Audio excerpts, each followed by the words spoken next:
Anime ini dibuka dengan tamatnya sebuah game setelah penantian selama 3 tahun.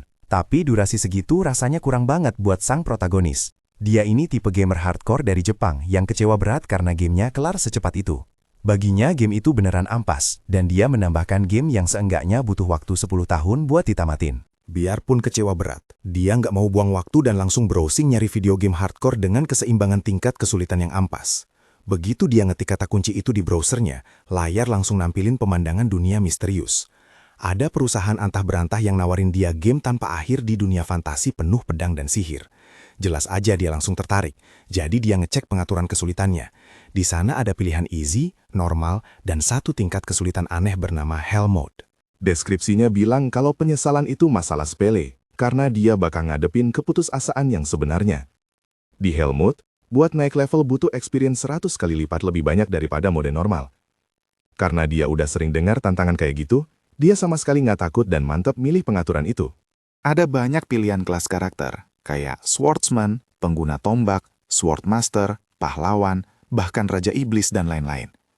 Tapi, entah kenapa tingkat kesulitan buat kelas Summoner alias pemanggil itu ratingnya lebih tinggi dari yang lain, dan itu langsung narik perhatiannya. Ternyata kelas itu juga masih dalam tahap alpha testing. Dia sebenarnya bingung kok bisa milih kelas itu, tapi dia mikir simple aja kalau ini bakal jadi tantangan yang seru. Makanya dia mutusin buat klik start, nerima nasibnya sebagai kelinci percobaan di game ini. Begitu dia klik opsi itu, dia tiba-tiba lenyap, ninggalin kamarnya yang kosong melompong. Hal berikutnya yang dia sadari, tiba-tiba semuanya terasa hangat kuku. Rasanya cukup menenangkan, biarpun dia nggak ngerti apa-apa. Tapi sensasi itu berubah total cuma dalam beberapa detik. Dan tempat dia berada mulai terasa sempit banget sampai susah nafas. Nggak lama kemudian, dia keluar ke dunia baru ini sebagai bayi yang baru lahir. Benar-benar definisi harfiah dari trop reinkarnasi. Ayahnya ngegendong dia dengan bahagia setelah dia lahir, dan pas tahu kalau dia laki-laki, ayahnya bilang kalau dia udah nyiapin nama, yaitu Allen. Allen dengan mudah nerima nama dan hidup barunya, padahal sebelumnya dia itu pegawai kantoran berusia 35 tahun, nggak berpendidikan tinggi, bokek, dan payah soal asmara bernama Kenichi Yamada. Sekarang dia udah reinkarnasi jadi bocah bernama Allen, dan umurnya saat ini 1 tahun. Dia emang belum bisa ngomong, tapi dia nggak ada masalah buat mikir atau ngerti omongan orang. Jadi kelihatannya bahasa Jepang adalah bahasa umum di dunia ini. Dia lahir di keluarga serf atau hamba sahaya, persis kayak yang dia pilih di awal. Dan ini adalah desa perbatasan, di mana para perintis bayar pajak ke tuan tanah buat mengolah lahan. Jadi desa ini belum punya nama resmi. Nama ayahnya Rodan, tipe ayah penyayang keluarga yang kerja keras tiap hari. Ibunya bernama Teresia, wanita yang cantik banget dan manis luar biasa. Saat ini dia anak satu-satunya, tapi karena orang tuanya masih muda dan mesra banget, dia tahu kalau punya adik cuma tinggal nunggu waktu aja. Allen tiba-tiba menguap, jadi Teresia nidurin dia dan pergi makan malam bareng Rodan. Tapi, begitu ditinggal sendirian, Allen mutusin buat nyoba buka jendela status. Sayangnya nggak terjadi apa-apa, bikin dia kecewa. Karena biarpun hidup jadi bayi itu enak, dia kan harusnya jadi summoner, dan dia pengen banget ngelakuin sesuatu. Dia udah lupa berapa kali dia nyoba ngelakuin ini. Dia pelan-pelan mulai putus asa. Alan mutusin buat nyoba sekali lagi, iseng aja. Dan kali ini, sebuah cahaya terang muncul tepat di atasnya. Tiba-tiba, nampilin sebuah buku. Dia jelas nggak nyangka bakal begitu, jadi dia nggak bisa nahan teriakan yang keluar dari mulutnya. Itu langsung bikin orang tuanya panik. Mereka lari masuk ke kamar buat ngecek keadaannya. Alan tahu dia nggak boleh ngebiarin mereka lihat buku itu. Jadi dia cepet-cepet ngilangin bukunya dan pura-pura tidur. Orang tuanya jelas bingung, tapi mereka ngira dia cuma ngigau doang. Begitu mereka pergi, Alan duduk dan nyoba lagi, bikin bukunya muncul di depannya. Setelah 1 tahun penuh nyoba, akhirnya dia bisa lihat apa yang dia harapin, dan buku itu nampilin status dia saat ini. Dia masih level 1, dan kelasnya Summoner. Sesuai dugaannya, halaman buku itu nunjukin detail skill memanggilnya. Jadi dia tahu kalau Summon, panggil, dan Create, buat, punya experience skill masing-masing. Sepertinya dia berasumsi kalau skillnya bakal naik level makin sering dipakai, dan buat sekarang experience-nya masih 0. Ya iyalah. Meski begitu, dia udah punya panggilan yang tersedia buat dibuat, biarpun sekarang terbatas cuma serangga dan binatang buas. Alan nyadar kalau dia cuma bisa akses serangga dan binatang rank H buat sekarang, yang beneran kasta paling bawah. Buku itu tiba-tiba nampilin halaman lain berisi pesan buat dia, ngucapin terima kasih udah main, dan nanya apa dia menikmati dunia isekai ini. Di pesan itu, Dewa Pencipta juga minta maaf karena telat ngirim Grimoire-nya. Allen nganggap ini semacam surat dari admin, alias si dewa pencipta tadi, yang ternyata bernama Elmea. Di surat itu, Elmia juga bilang karena dia milih kelas yang masih dalam tahap pengujian, butuh waktu buat nyelesain dokumen yang sesuai, dan para staf udah kerja keras buat nyelesainnya secepat mungkin. Terakhir, Elmia ngasih peringatan kalau mereka nggak nerima pertanyaan atau pembatalan apapun soal pemilihan kelas. Alan tahu kalau mereka masih punya beberapa masalah teknis buat kelas summoner, tapi dia tetap pengen manggil sesuatu, jadi dia nyoba manggil serangga dulu. Nggak ada kejadian apa-apa sama sekali. Jadi dia nyoba manggil serangga pakai beberapa cara. Mulai agak nggak sabaran. Nggak ada walkthrough atau FAQ game di dunia ini, jadi dia tahu dia harus ngutak-ngatik dan nyari tahu sendiri. Saat itulah dia mikir mungkin dia harus pakai skill create dulu, dan pas dia lakuin, sebuah kartu muncul tepat di depannya. Panggilan pertamanya adalah kartu serangga rank H yang punya endurance +1 dan agility +1. Emang dasar banget sih, tapi dia nganggap itu pencapaian besar. Allen dengan semangat nyoba manggil serangga dari kartu itu, tapi pas banget ibunya masuk kamar buat ngecek dia. Dia pura-pura tidur lagi dan mutusin buat diam dulu dan nyimpan pemanggilannya buat besok. Hari berikutnya, begitu Teresia ninggalin dia sendirian biar bisa tidur siang, Allen gak buang waktu lagi dan nyoba manggil serangga itu. Kartunya langsung berubah jadi partikel cahaya, dan semuanya ngumpul ngebentuk belalang gede yang lompat ke mukanya. Awalnya dia kaget, tapi setelah ngamatin serangga itu, Allen penasaran apa makhluk itu bakal nurut sama perintahnya. Dia minta serangga itu buat mendekat, tapi makhluk itu nyuekin dia dan malah keluar kamar, bikin dia mikir kalau itu cuma serangga bego. Allen mutusin buat ngecek grimoire, buat lihat ada bantuan apa enggak, dan buku itu nampilin status si belalang. Ternyata dia juga bisa milih namanya, jadi dia namain makhluk itu Denka. Grimoire itu juga nampilin bagian buat buff, tapi dia nggak tahu persis apa maksudnya. Di situ dia lihat kalau endurance dan agility-nya +1, dan gak lama dia sadar kalau itu sebenarnya ningkatin status dirinya sendiri. Allen gak bisa nahan kegembiraannya, jadi dia nggak sengaja bersuara keras dan Teresia cepat-cepat masuk kamar buat ngecek. Ibunya langsung histeris pas lihat serangga raksasa di depannya. Jadi tanpa ragu dia nginjek belalang itu. Musnahin panggilan pertama Allen. Setelah beberapa hari main-main sama skillnya, Allen akhirnya lanjut bikin binatang buas rank H. Dia berhasil bikin tikus rank H bernama Mousy yang sama begonya kayak Denka, tapi seenggaknya mereka makai kemampuan mereka kapanpun dia suruh. Kelihatannya dunia ini dipenuhi monster-monster kuat, tapi dia tahu dia nggak bisa ngalahin satupun. Dengan 2 panggilannya, dia bisa nyetok sampai 10 kartu panggilan buat tiap makhluk, dan yang paling penting itu buff-nya. Contohnya, dengan nyetok 10 kartu Mousy, status attack-nya naik 10 poin. Sekarang dia punya kekuatan yang jauh melampaui bayi normal manapun. Experience yang dibutuhin buat naikin level skill dan karakter di Hell Mode itu 100 kali lipat dari normal. Jadi perjalanan dia masih panjang banget sebelum bisa lanjutin koleksi panggilannya. Ayahnya pulang ke rumah setelah seharian kerja, dan Teresia langsung khawatir pas lihat suaminya berlumuran darah. Rodan cepet-cepet tenangin istrinya dan jelasin kalau itu cuma darah hasil buruan, jadi dia nggak terluka sama sekali. Teresia lega dengarnya dan Rodan dengan semangat cerita ke Allen kalau dia berhasil ngeberesin babi hutan hari ini.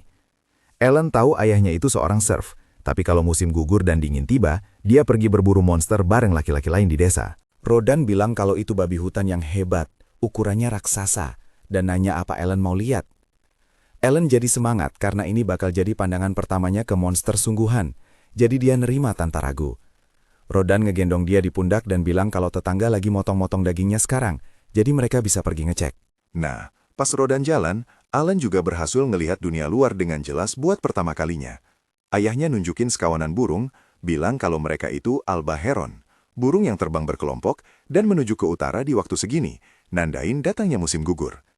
Setelah ngelihat tipe monster yang terbang di langit itu, Rodan ngaku kalau dia namain Allen terinspirasi dari Alba Heron, dan jelasin kalau bagi burung itu, langit adalah batasnya. Mereka bisa pakai sayapnya buat terbang kemanapun mereka mau di dunia ini, dan itulah kebebasan sejati. Dia beneran mikir itu kedengeran keren, tapi Teresia bener-bener ngomelin dia pas dia cerita, dan dia tahu itu risikonya namain anak pakai nama monster. Rodan lanjut jalan setelah itu, dan Allen ketiduran di gendongannya. Tapi pas dia buka mata lagi, dia kaget lihat Great Boar, alias babi hutan raksasa yang mereka kalahin. Ayahnya ngebiarin dia lihat dari dekat, dan Allen mikir itu ngeri banget, karena dia tahu dia nggak bakal bisa ngalahin binatang segede itu. Seorang pria bernama Gerda nyamperin mereka dan ngasih tahu semua orang kalau juara kelas berat hari ini udah datang. Semua laki-laki di sekitar situ tepuk tangan buat Rodan karena berhasil memburu Great Boar, biarpun dia merendah dan bilang kalau dia cuma lagi beruntung. Gerda tahu kalau dia cuma rendah hati. Dia ganti topik dan sadar kalau Rodan bawa anaknya. Ellen dengan sopan nyapa dia dan ngenalin diri, yang bikin Gerda kaget karena dia kan baru umur 1 tahun. Gerda nyebut kalau anak perempuannya seumuran, tapi kelakuannya jauh dari kata beradab kayak gini. Allen mutusin buat nanya apa Great Boar itu kuat, dan Gerda ngasih tahu kalau mereka itu monster rank C. Itu artinya, butuh seenggaknya 20 orang cuma buat ngerobohin satu. Jadi mereka sebenarnya kuat banget, Allen. Pastiin buat ngingat info itu, karena seenggaknya itu ngasih dia patokan kekuatan. 10 bulan kemudian, Ellen sekarang hampir 2 tahun, dan akhirnya dia nyampe level Summon 2 dan Create 2. Dengan ini, dia dapat perluasan level 1, dan fitur catatan di Grimoire udah kebuka. Ellen udah bisa ngerasain adrenalin gamernya, jadi dia dengan semangat buka halaman status dan lihat kalau dia sekarang bisa bikin kartu makhluk rank G. Dia juga dapat skill yang ngegabungin panggilan alias sintesis, dan ruang inventaris kartunya jadi double, yang artinya dia dapat buff 2 kali lipat. Ellen udah pengen banget ngegabungin beberapa makhluk, tapi MP-nya nggak cukup, jadi dia mutusin makan banyak buat mulihin mana. Abis makan malam, dia langsung ke kamar buat nyoba skill baru ini, ngegabungin 2 kartu Mausi rank H. Biarpun dia semangat, nggak terjadi apa-apa. Dan Grimoire ngasih tahu kalau MP-nya nggak cukup, padahal dia udah mulihin sampai max. Allen terus mutusin buat bikin kartu panggilan baru aja, dan nyoba bikin kartu binatang rank G. Tapi dia juga nggak punya cukup MP buat bikin binatang rank G, jadi dia beneran nggak bisa fusion atau bikin apapun yang baru dengan max MP-nya sekarang. Pas dia umur 3 tahun, dia udah punya beberapa kartu, termasuk binatang, serangga, dan bahkan burung rank G. Ellen mutusin buat ngakuin fusi 2 kartunya, dan itu ngasilin kartu burung rank G. Jadi dia namain burung itu Cepi. Pas dia panggil, burung itu terbang ke arahnya dan hinggap di bahunya. Jadi, dia ngecek statusnya, sadar kalau burung itu punya kemampuan voice mimic atau peniru suara. Awalnya dia nggak tahu apa maksudnya, sampai Cepi ngulangin kata-kata dan nada bicaranya dengan sempurna. Allen mikir itu keren banget, karena mungkin berguna buat nipu musuh. Dia terus manggil katak bernama Hopper dan tikus tanah bernama Molly, 2 binatang rank G. Allen nyuruh Hopper pakai kemampuan provokasinya, dan si katak mulai lompat-lompat, bikin kulitnya bersinar, yang bisa jadi pengalihan bagus pas pertarungan. Dia terus minta Molly pakai dik, dan si tikus tanah langsung mulai gali lubang gede di tanah. Ellen yakin kalau Molly bisa bikin banyak jebakan lubang, yang bisa berguna banget. Dia tahu kunci buat jadi summoner hebat adalah tahu segala macam tentang buff status makhluk-makhluknya. Ada banyak kedalaman dan kompleksitas di sini. Jadi, ini toh gaming hardcore yang dia pengen selama ini. Ellen tiba-tiba jatuh ke dalam lubang dan semangatnya langsung hilang pas dia sadar kalau dia masih belum ngelawan monster beneran. Nggak lama kemudian lonceng bunyi pas jam 3, dan dia udah tahu apa yang bakal terjadi. Tapi dia sama sekali nggak semangat. Anak perempuan Gerda, Kurena, nyariin dia, dan dengan heboh ngajak main duel ksatria, kayak biasa. Tahu kalau dia nggak punya pilihan, Ellen keluar dari lubang dan nyapa tetangganya, Kurena, si ganas. Gadis kecil itu nodonin pedang kayu ke arahnya. Allen nerima tantangannya buat duel yang adil, biarpun dia cuma pura-pura ngikutin alurnya. Ini kebalikan dari kata keren buat dia, dan bikin dia ngerasa agak malu.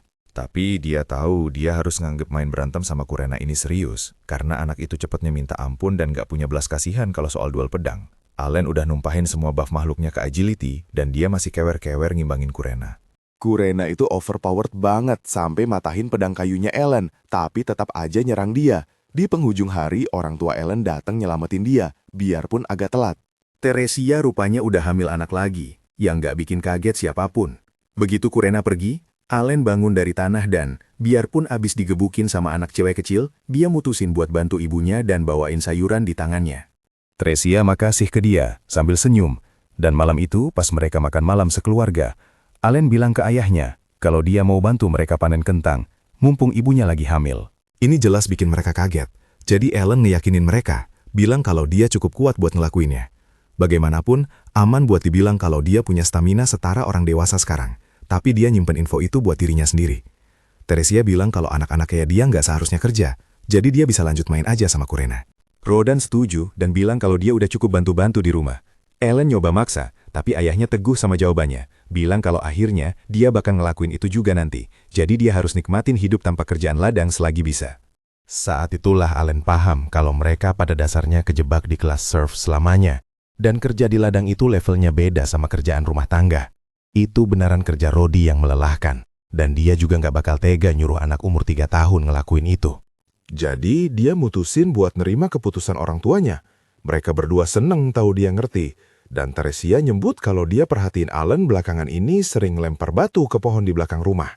Rodan nanya kenapa dia ngelakuin itu. Dan Alan jelasin kalau ayahnya pernah bilang ada monster di hutan luar rumah. Jadi dia bakal ngelindungin ibunya dari mereka pakai batu.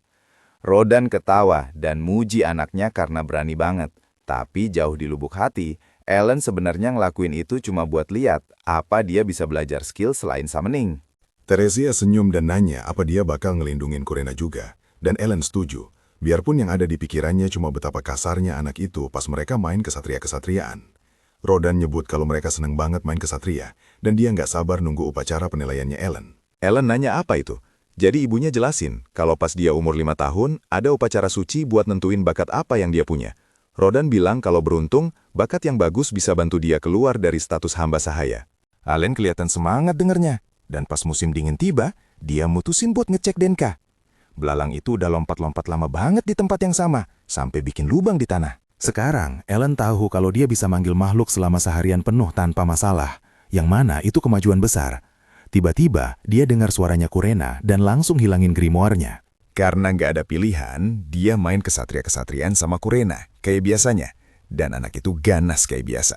Kali ini dia nyoba ngimbangin kecepatannya dan nangkis serangannya. Tapi Kurena ujung-ujungnya ngalahin dia, kayak biasa. Rodan pulang ke rumah abis kerja, jadi Teresia keluar buat nyambut. Pas Denka tiba-tiba lompat ke kakinya, bikin dia panik dan jatuh, Rodan langsung lari buat ngecek dan, biarpun cuma kaget dikit, Teresia mulai kontraksi, yang nandain kalau bayinya mau lahir. Kurena cepet-cepet pulang buat ngasih tahu ibunya, sementara Rodan dan Ellen nyiapin segalanya dan ngurus Teresia. Ellen nggak tahu harus ngapain, dan itu bikin dia agak nyesal kenapa dulu nggak main game simulasi melahirkan.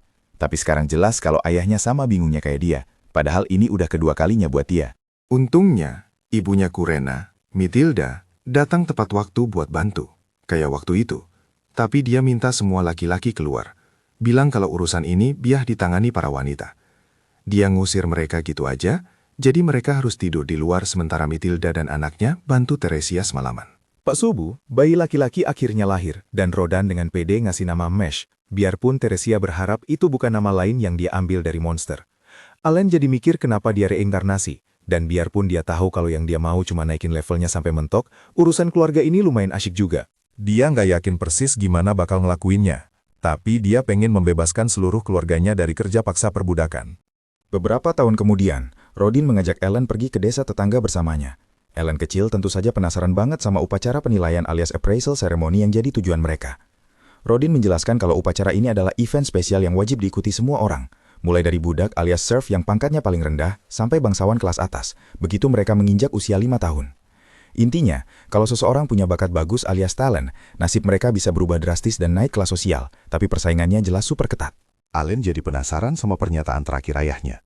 Rodin lalu menjelaskan dengan santai, kalau di dunia ini mereka nggak punya internet, jadi orang-orang melakukan aktivitas menyenangkan lain buat mengusir kebosanan. Dan karena belum ada alat kontrasepsi, aktivitas menyenangkan itu berujung pada banyaknya bayi yang lahir. Logika yang masuk akal sih. Tahun ini banyak banget anak yang menginjak usia 5 tahun, termasuk Ellen dan sahabatnya, Kurena, yang juga lagi jalan ke desa bareng ayahnya. Gak lama kemudian, mereka sampai di desa besar tempat rakyat biasa tinggal.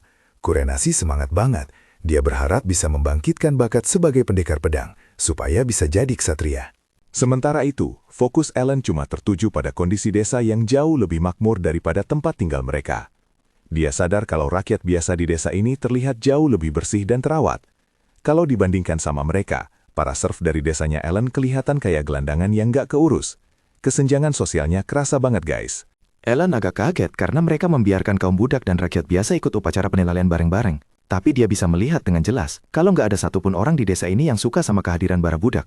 Mereka akhirnya sampai di gereja, di mana para pendeta menyambut anak-anak dan orang tua mereka, sambil ceramah kalau para dewa memberikan kesempatan yang setara buat semua anak yang lahir ke dunia ini.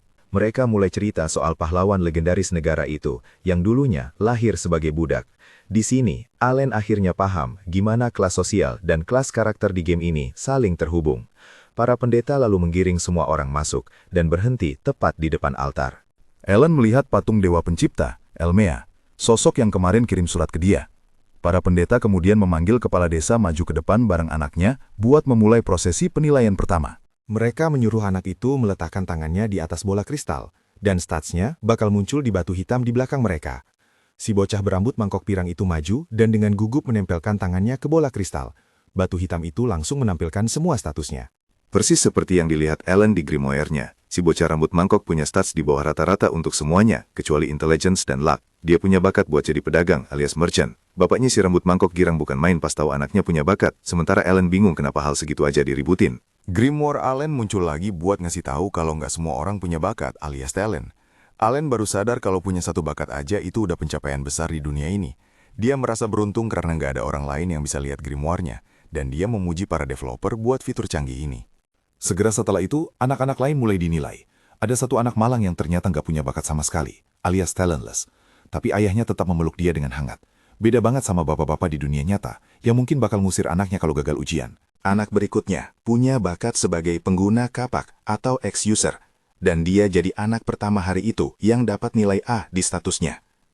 Semua anak dinilai satu persatu, sampai akhirnya tinggal tersisa Kurena dan Allen. Para pendeta pakai prinsip ladies first dan memanggil Kurena duluan.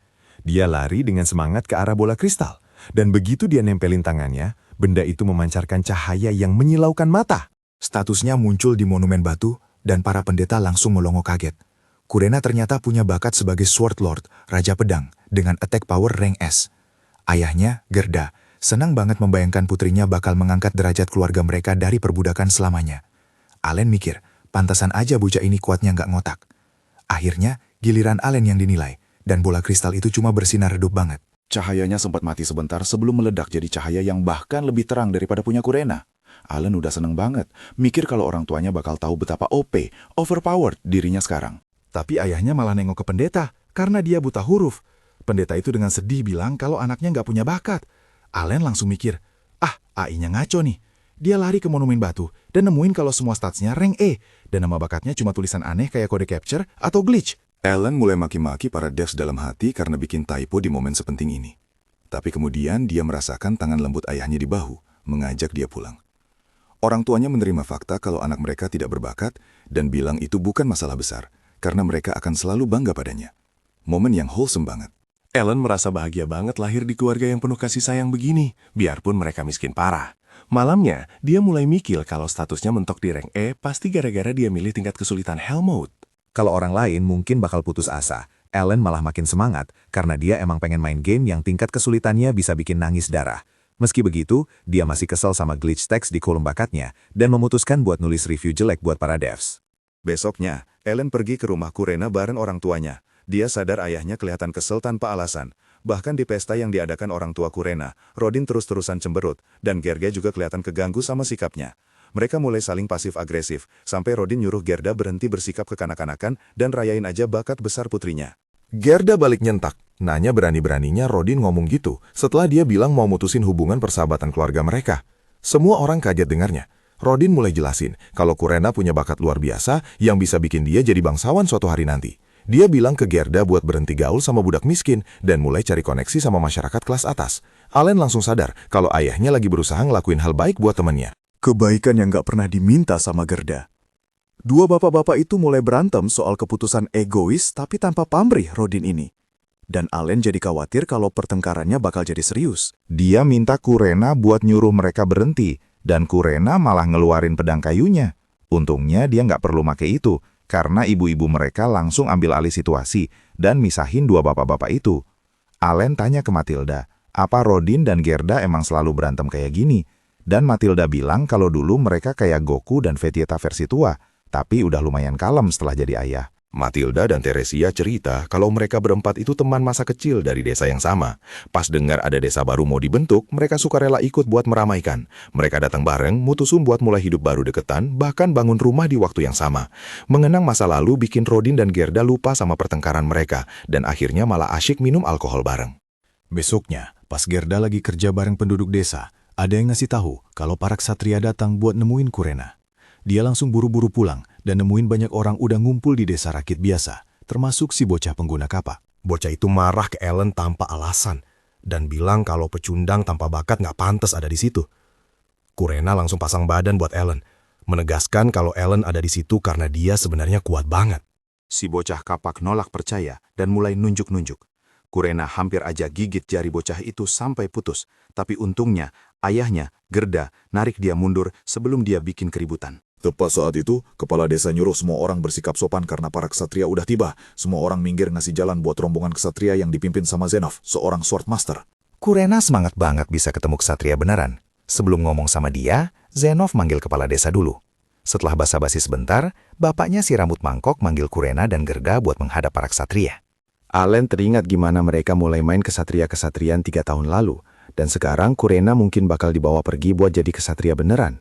Dia udah mulai ngerasain nostalgia pahit manis karena harus say goodbye sama satu-satunya temannya. Tapi situasi tiba-tiba memanas karena Gerda keberatan sama omongan Kapten Kesatria.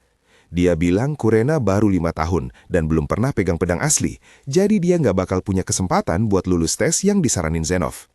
Namun Zenov bilang karena gadis itu adalah Sword Lord, wajar kalau dia bisa menang pertarungan. Dia bahkan nuduh Gerda bohong soal anaknya jadi Sword Lord, cuma buat nipu para bangsawan. Dan pas Gerda coba jelasin kalau bukan itu maksudnya, Kapten Kesatria malah nyuruh wakilnya buat siap-siap. Matilda memohon supaya mereka berhenti. Tapi Zenov bilang kalau bohong soal hasil appraisal itu kejahatan yang hukumannya mati. Jadi mereka harus verifikasi kalau Kurena beneran punya bakat Sword Lord. Itulah kenapa mereka bakal ngadain duel anggar yang bikin semua orang syok berat. Gerda memohon ampun, bilang putrinya belum siap duel beneran. Tapi Zenov menyatakan kalau Kurena nggak bisa buktiin bakatnya lewat duel, seluruh keluarganya bakal dikirim liburan ke alam baka. Kejam banget. Allen mikir ini benar-benar nggak adil dan para ksatria ini udah gila. Tapi pas banget saat itu, Kurena lihat seorang ksatria bawain pedang buat dia dan dia langsung terpesona. Begitu tahu dia boleh pakai pedang itu, dia langsung bilang ke ayahnya kalau dia mau ikut duel. Gerda nggak percaya sama omongan anaknya, tapi dia nggak punya pilihan selain ngebiarin Kurena bertarung.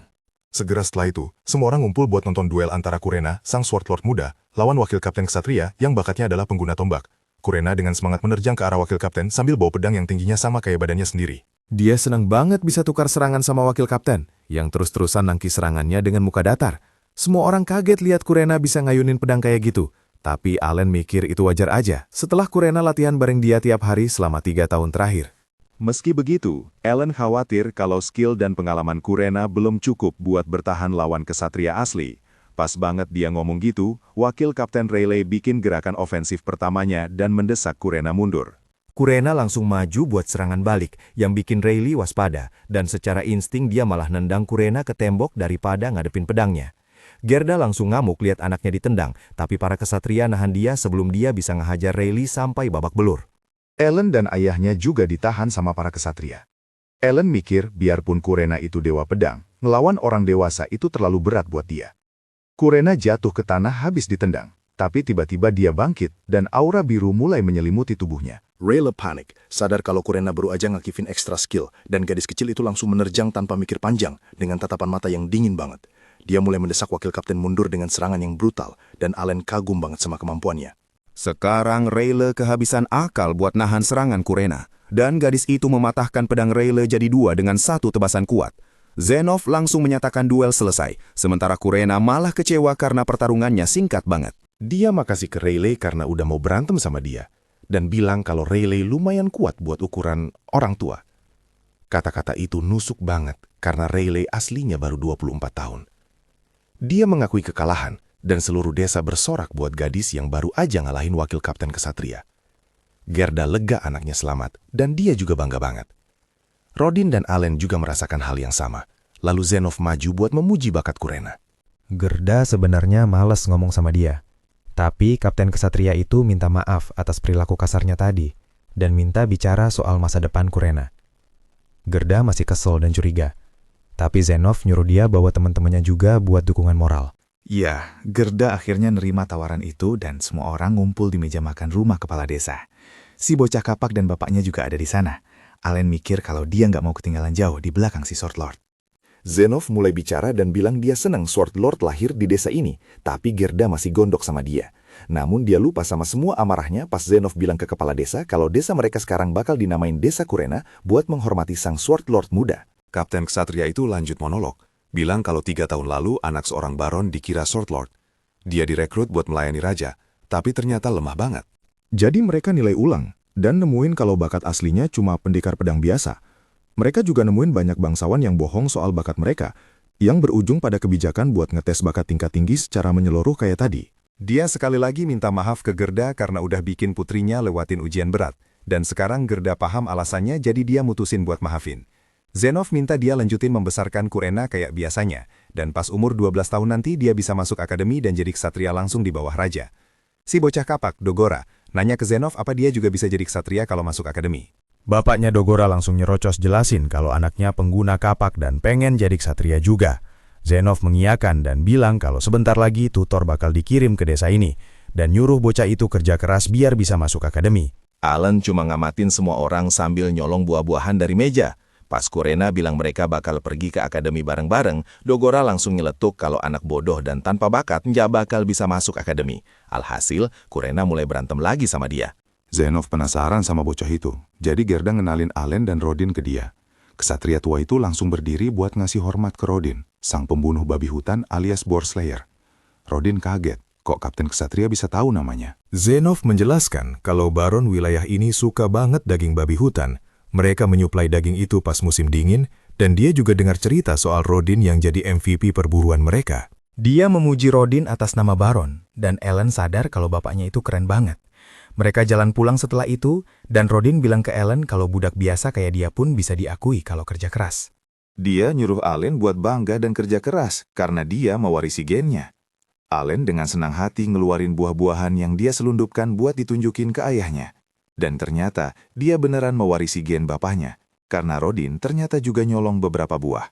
Like father, like son. Segera setelah itu, Allen mulai teriak heboh kayak kejepit resleting, padahal resleting belum ditemuin di dunianya.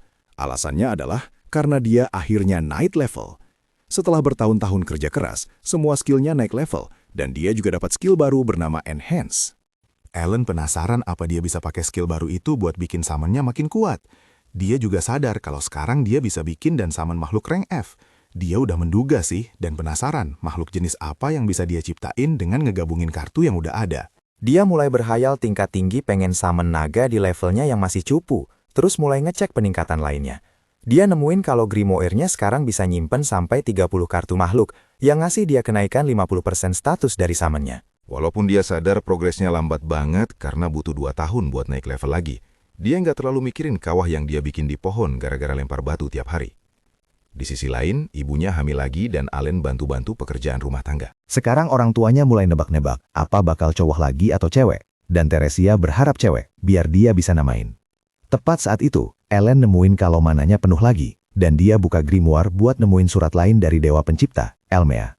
Dia nyebut nama dewa itu keras-keras, dan langsung dapat teguran pedas dari ayahnya, yang bilang jangan sebut nama dewa sembarangan. Allen malas dengar ceramah panjang lebar, jadi dia mengalihkan perhatian dengan bilang kalau bekas luka lama di tangan Rodin udah hilang.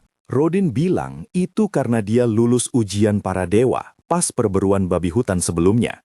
Allen penasaran, dan Rodin cerita kalau ujian dewa itu event spesial yang kadang terjadi pas mereka berburu. Mereka ngerasain ledakan energi tiba-tiba dan luka mereka sembuh total. Allen sadar kalau yang dijelasin ayahnya itu adalah proses naik level alias level up, dan para NPC di dunia ini nyebutnya sebagai ujian para dewa. Dia mikir ayahnya pasti levelnya lumayan tinggi, karena dia veteran pemburu babi hutan, sementara dia masih mentok di level 1, biarpun skill summonnya udah naik 2 kali. Ellen tahu dia butuh berburu monster buat naik level, tapi masalahnya, kecuali buat berburu resmi, para budak dilarang ninggalin desa tanpa izin. Jadi dia coba mancing-mancing ide dan bilang kalau bakal asik banget bisa pergi berburu. Rodin langsung nolak mentah-mentah, bilang kalau berburu itu aktivitas berbahaya dan anak-anak nggak boleh dekat-dekat hutan. Ya, Ellen kecewa sih, tapi malamnya dia mutusin buat ngecek isi surat yang dikirim para devs. Seperti dugaannya, para devs udah benerin glitch text di mana kelas summoner-nya nggak muncul di monumen hitam pas upacara penilaian. Nggak cuma itu, devs juga udah kirim wahyu ilahi resmi ke Paus biar dia sadar soal job kelas baru ini, jadi kedepannya bakal tampil benar. Selain itu, mereka juga bahas masalah soal semua skill Ellen yang mentok di E, karena metode perhitungan normal pakai tingkat pertumbuhan buat ngitung potensi seseorang. Para devs kirim dia halaman tampilan potensi spesial yang nggak bergantung sama kecepatan pertumbuhan, dan Ellen ngecek kalau ternyata dia punya status lumayan tinggi di semua lini, kecuali attack dan endurance. Dia punya rank S di mana dan intelligence yang masuk akal banget buat seorang summoner, tapi karena dia milih Hell Mode, Nyampe ke potensi maksimal itu susahnya minta ampun. Tapi Alan nggak pernah takut buat grinding, dan dia langsung mutusin buat nyoba skill enhance-nya ke monster belalang. Dia nemuin kalau skill itu ningkatin status makhluk summonnya, tapi nggak ngaruh ke status dia sendiri. Dia terus manggil belalang yang udah di buff itu, yang bersinar keemasan sedetik, tapi pas banget ibunya datang, dan nggak sengaja nginjek itu belalang sampai gepeng. Besoknya, Rodin pergi berburu, dan Ellen nyelesain tugas rumah sebelum lanjut eksperimen. Dia nyoba segala kombinasi makhluk yang ada buat bikin yang baru, tapi dia cuma berhasil pas ngegabungin serangga sama burung. Hasilnya, entah gimana malah jadi makhluk tipe tanaman. Logikanya lebih ngaco daripada gabungan Goku dan Luffy. Pokoknya Ellen semangat pengen lihat buff apa yang dikasih summon tipe rumput ini ke dia. Dan dia seneng banget pas tahu itu ningkatin kapasitas mananya, ngebolehin dia lakuin lebih banyak summon dan fusi. Ellen girang karena ini bisa bantu dia tumbuh lebih cepat. Dan dia langsung panggil makhluk itu, yang ternyata bentuknya apel dengan tangan dan kaki dari ranting. Ellen sadar, si apel hidup ini nggak didesain buat tempur, dan ngecek kemampuan spesialnya yang namanya aroma. Dia perintahin si apel buat pakai kemampuannya, dan makhluk itu tiba-tiba masuk ke tanah, terus numbuhin bibit pohon tinggi yang baunya manis banget. Alan mikir, ini kemampuan yang ampas banget, tapi ibunya kayaknya suka aromanya, jadi dia biarin aja bibit itu di situ. Nanti, Kurena datang buat latihan bareng Ellen lagi. Dan biarpun Ellen dihajar habis-habisan kayak biasa, Kurena sadar kalau Ellen jadi sedikit lebih jago. Ellen tahu alasannya adalah skill Sword Mastery-nya yang udah nyampe level 3 setelah latihan bareng Kurena tiap hari. Dan ditambah lagi, dia sekarang dapat bonus status lebih banyak dari makhluk summon-nya. Setelah Kurena pulang, Alan mulai lemparin batu ke pohon di halaman belakang, dan dia ngerasa burn out secara mental karena belum naik level sekalipun. Dia juga harus jagain adiknya, Mesh, dan bantu kerjaan rumah karena ibunya sibuk mencetak pekerja baru buat desa. Dia ngerasa latihan lempar batunya sia-sia. Dia juga udah bikin kebun kecil penuh bibit pohon apel, karena aroma manisnya ngurangin waktu pemulihan mana sebanyak 6 jam. Malamnya, Ellen dan Teresia nungguin Rodin pulang dengan cemas, karena harusnya dia nggak pulang secepat ini. Tiba-tiba mereka dengar keributan di luar rumah, dan nemuin penduduk desa lagi gotong Rodin yang terluka di atas papan kayu. Ellen dan Teresia lari keluar buat bantu bawa Rodin masuk. Kondisinya parah banget, ada luka besar di perutnya. Gerda bilang kalau Rodin kena taring babi hutan telak di perut, dan kalau mereka nggak punya tanaman obat langka, dia pasti udah mati sebelum sampai rumah. Teresia tanya, kok dia bisa punya tanaman obat? Gerda bilang kalau Kapten Kesatria ngasih Rodin beberapa koin emas kemarin sebagai permintaan maaf soal insiden Kurena, dan Rodin pakai uang itu buat beli obatnya. Penduduk desa lain tiba-tiba nimbrung, bilang kalau ini salahnya rakyat biasa, commoner, sampai Rodin terluka, dan mereka siap nyelesain masalah ini dengan cara mereka sendiri. Pas banget Mes datang karena dengar keributan, dan mulai nangis. Jadi Alan bawa dia masuk lagi buat tidur. Gerda juga nyuruh penduduk desa buat istirahat dan jangan mulai keributan, sementara dia tapak tinggal buat jagain sahabatnya. Alan yang perin dia, dan dengan pelan tanya apa benar rakyat biasa yang salah atas luka ayahnya. Gerda membenarkan. Dia bilang beberapa hari lalu kepala desa minta mereka bolehin rakyat biasa ikut perburuan babi hutan, karena dagingnya berharga banget. Biarpun sebagian besar buat baron, sisanya dibagi ke pemburu. Rakyat biasa cuma bisa dapat daging kalau tukar barang penting, dan mereka nggak pernah sukarela ikut berburu. Alasannya karena mereka itu sekumpulan pengecut yang sadar nggak bakal bisa ngelawan monster raksasa. Tapi kali ini beda, karena setelah dengar Kapten Ksatria Zenov muji Rodin sebagai pahlawan, mereka mikir bakal aman kalau ada Rodin. Gerda bilang kalau dia maupun Rodin sebenarnya nggak setuju rakyat biasa ikut berburu, tapi mereka nggak bisa nolak perintah kepala desa. Parahnya lagi, banyak rakyat biasa yang nggak serius latihan, karena gengsi diajarin sama budak yang kelas sosialnya lebih rendah dari mereka. Terus, pas hari berburuan, mereka kasih tugas ke rakyat biasa buat ngalihin perhatian babi hutan, sementara yang lain nyerang. Tapi mereka bahkan gak punya nyali buat ngelakuin itu, dan malah ngejatuhin senjata terus kabur. Salah satunya ada idiot ceroboh yang jatuh, dan Rodin kena taring babi hutan pas ngelindungin dia. Mereka berhasil ngalahin babi hutan besar itu entah gimana caranya, dan nyelamatin nyawa Rodin pakai tanaman obat. Gerda bilang ke Allen dan Teresia kalau dia bakal bawain jatah daging Rodin besok, dan minta mereka tetap tabah. Besok paginya, Allen bangun dan nemuin ibunya lagi ngerawat ayahnya. Dia bilang mau gantiin tugas ibunya, tapi Teresia bilang dia baik-baik aja. Tiba-tiba, Rodin bangun dengan kaget, masih mikir dia lagi di tengah perburuan. Keluarganya lega lihat dia udah sadar.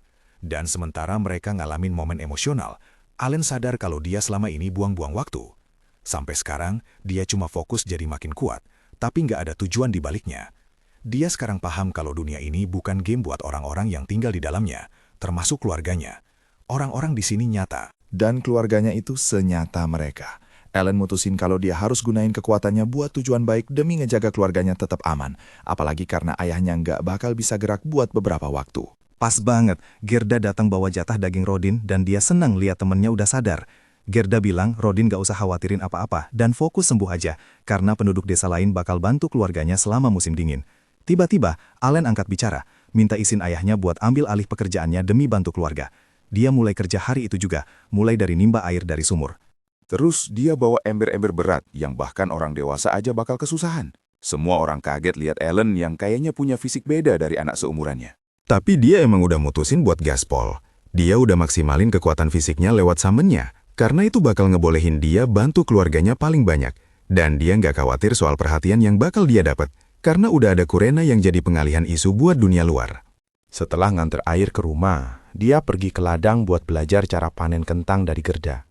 Gerda nyuruh dia pakai 2 tangan buat cabut kentang, tapi Allen malah pamer kekuatan dengan nyabut segerombolan kentang cuma pakai 1 tangan. Dia ngaku dapat kekuatan ini dari ayahnya, dan kerja keras di ladang, manen semua kentang dalam 1 hari. Nanti dia natap kentang hasil panen, mikir betapa nggak adilnya Baron ngeklaim lebih dari setengah kentang yang ditanam para budak. Tiba-tiba dia dengar tamu datang ke rumah, dan ternyata itu kepala desa bareng si idiot yang jadi penyebab Rodin terluka. Kepala desa bawa buah-buahan sebagai hadiah, dan orang itu minta maaf karena udah ngacoin keadaan yang bikin Rodin terluka.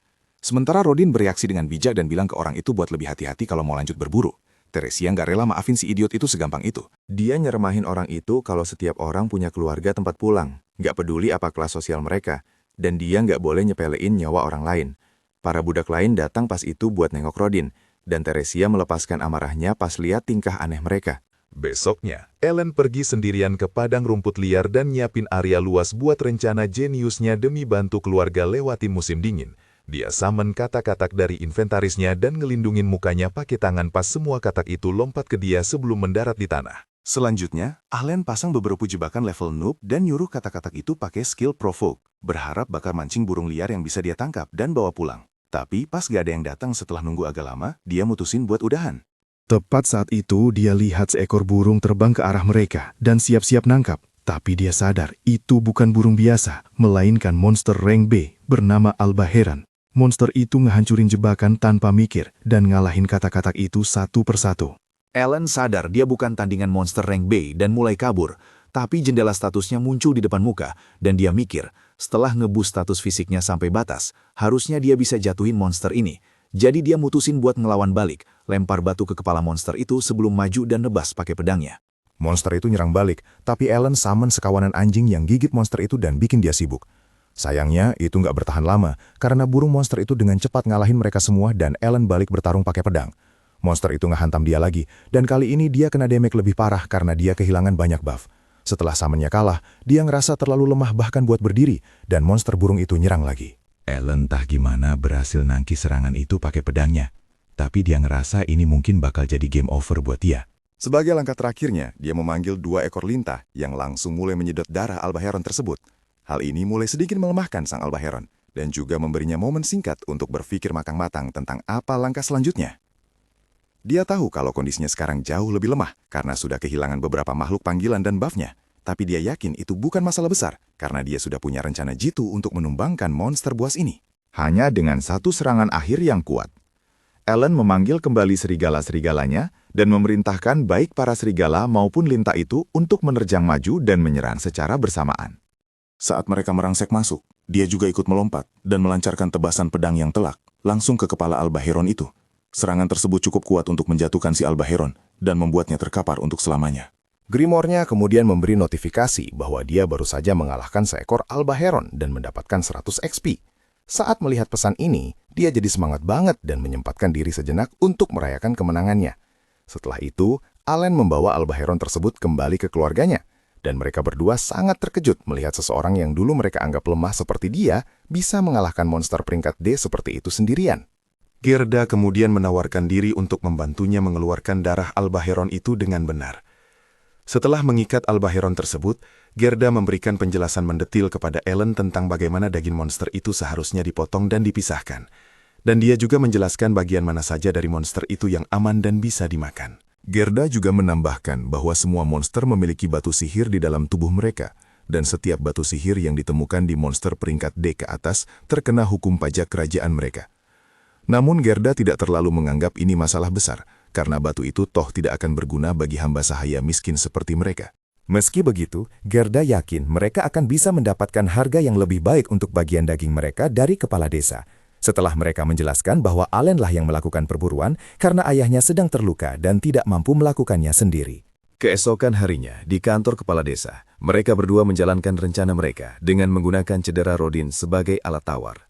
Awalnya, kepala desa bersikeras bahwa mereka hanya boleh menerima bagian yang lebih kecil. Namun, setelah mereka terus menekannya dengan mengingatkan seberapa parah cedera Rodin dan bagaimana anak kecil seperti Allen harus mempertaruhkan nyawanya, kepala desa akhirnya menyerah dan setuju untuk memberi mereka bagian yang lebih besar, persis seperti yang mereka rencanakan sejak awal. Kepala desa memberitahu mereka bahwa mereka boleh menyimpan semua dagingnya untuk diri mereka sendiri, sementara dia hanya akan mengambil sayap dan batu sihirnya. Akan tetapi, Allen mencoba melangkah lebih jauh dan bertanya kepada kepala desa apakah mereka diizinkan untuk terus melakukan kesepakatan semacam ini di masa depan juga. Gerda berusaha sebaik mungkin membantu meyakinkan kepala desa, dan setelah berpikir beberapa saat, kepala desa akhirnya menyetujui persyaratan mereka dan mengizinkan mereka melanjutkan dengan perjanjian yang sama. 3 hari kemudian, Allen menggunakan taktik yang sama seperti sebelumnya untuk menghadapi 2 Albaheron lagi. Fakta bahwa dia mampu mengalahkan satu sebelumnya telah memberinya kepercayaan diri yang jauh lebih besar. Jadi kali ini, dia mampu mengalahkan keduanya dengan bantuan lintah, serigala, dan pedang kayunya. Dan dia melakukannya dalam waktu yang memecahkan rekor. Allen sudah pergi berburu sekali setiap 3 hari sejak mengalahkan yang pertama. Tapi ini adalah pertama kalinya dia tidak kehilangan satupun makhluk panggilannya. Jadi dia sangat puas dengan hasilnya. Grimoire Allen kemudian menyala dan mengakui bahwa dia baru saja mengalahkan 2 Albaheron dan mendapatkan 200 XP. Lebih penting lagi, itu juga memberitahunya bahwa levelnya telah meningkat dan dia telah mencapai level 2. Dia menjadi sangat gembira saat melihat ini dan langsung memeriksa statusnya. Saat dia melihatnya, dia melihat bahwa semua HP dan MP-nya telah pulih sepenuhnya setelah naik level. Namun, dia juga menyadari bahwa peningkatan statusnya hanya sekitar 60% dari yang seharusnya normal. Dia tidak terlalu memikirkannya dan berasumsi mungkin dia tidak mendapatkan manfaat penuh karena dia baru saja mencapai level ini. Meski begitu, dia masih sangat senang dan lega melihat semua kerja kerasnya akhirnya membuahkan hasil. Saat memikirkannya lebih jauh, dia mulai percaya bahwa ini mungkin adalah ujian dari para dewa.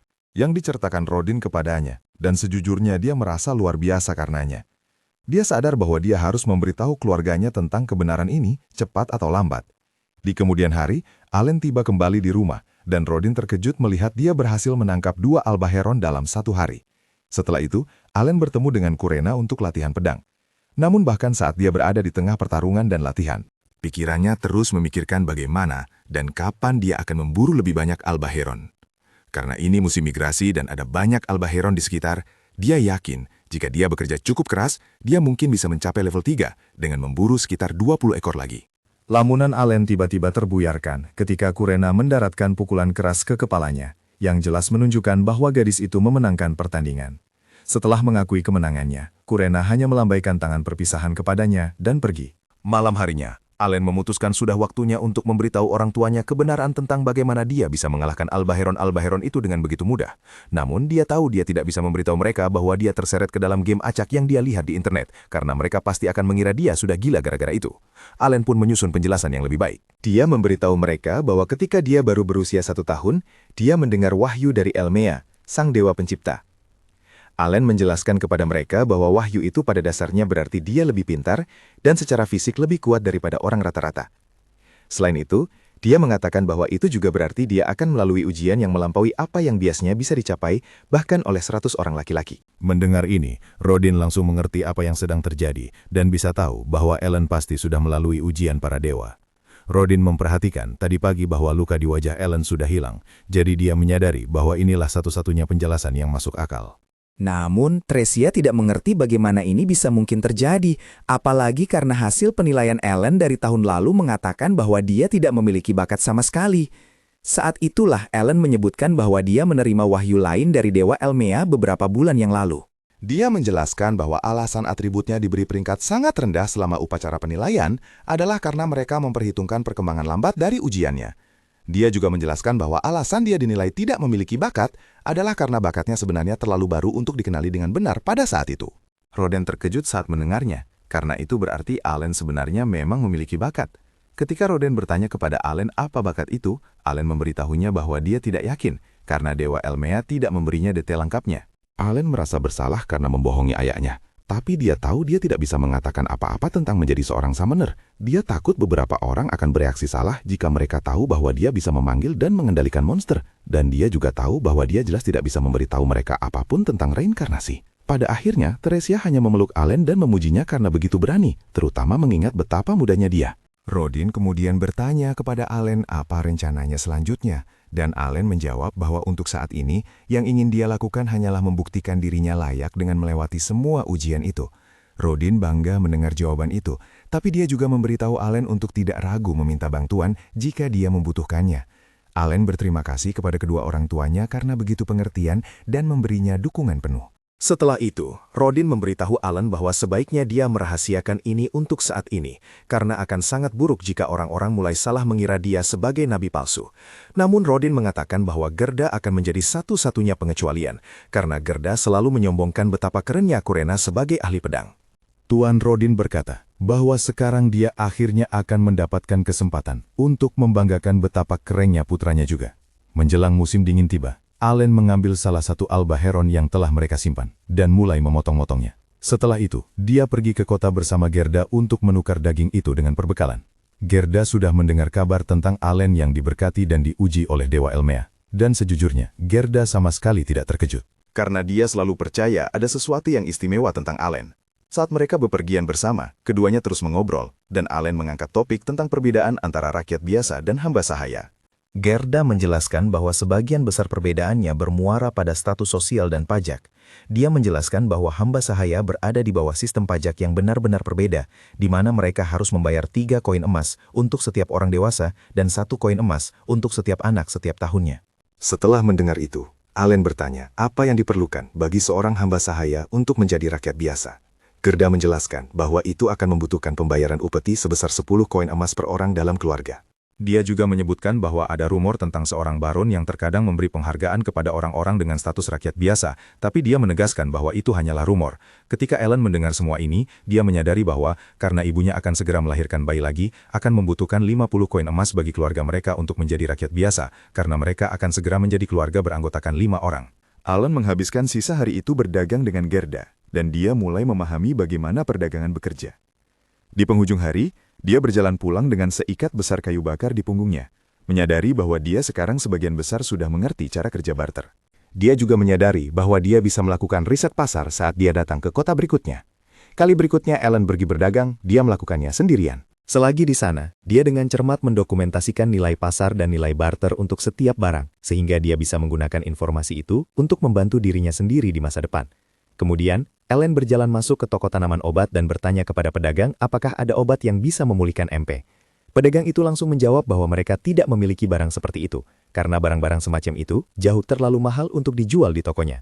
Meski begitu, Allen hanya melihat-lihat semua tanaman obat dan obat-obatan di rak, dan dia menyadari bahwa akan sangat sulit untuk mendokumentasikan semuanya secara manual. Jadi dia berkonsentrasi sangat keras dan hanya dengan memikirkannya, akhirnya menggambar semua tanaman obat itu ke dalam grimoire-nya tanpa menyentuh apapun secara fisik. Setelah itu, Allen bertanya kepada pedagang apakah dia memiliki stok bunga mohiler. Namun pedagang itu tiba-tiba menjadi sangat emosional mendengar nama itu karena kejadian terakhir kali dia menjualnya.